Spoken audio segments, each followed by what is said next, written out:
Sir, अगर कोई army personnel guilty proved होता है तो उसके बाद उसको जो सजा मिलती है, जो जेल में जाना होता है या जो उसको पुलिस लेके जाती है, वो कौन सी पुलिस लेके जाती है और कौन से जेल में लेकर जाती है उसे? देखिए, हमेशा अगर उसको गिल्टी हुआ, उसको सजा मिली, जरूरी नहीं है कि उसे इम्प्रिजनमेंट की सजा मिलेगी।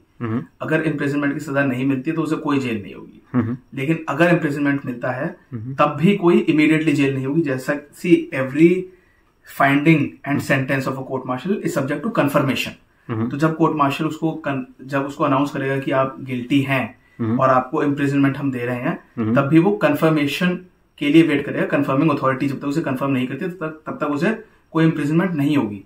जब कंफर्मेशन हो भी गया, उसके बाद मोस्ट केसेस में या बहुत हद तक केसेस में ये होता है कि उस बंदे को जो इम्प्रिजनमेंट दी गई है उसमें से उसने कुछ समय बिता लिया है ऑलरेडी क्लोज अरेस्ट में, आर्मी में रहते हुए ड्यूरिंग कोर्ट मार्शल। लेकिन अगर फिर भी कुछ पीरियड उसका बाकी है, then he will be handed over to the civil police and he will go to some particular jail.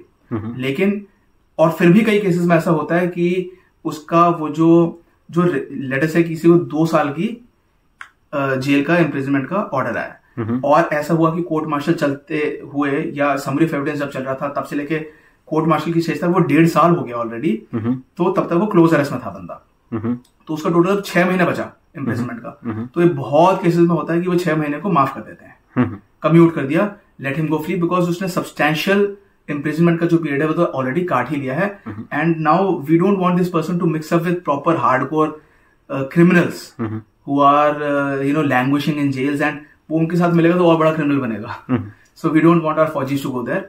सो हम इस तरीके से उसको थोड़ा माफ कर देते हैं, उसको कम्यूटेशन कर देते हैं, उसका छोड़ देते हैं।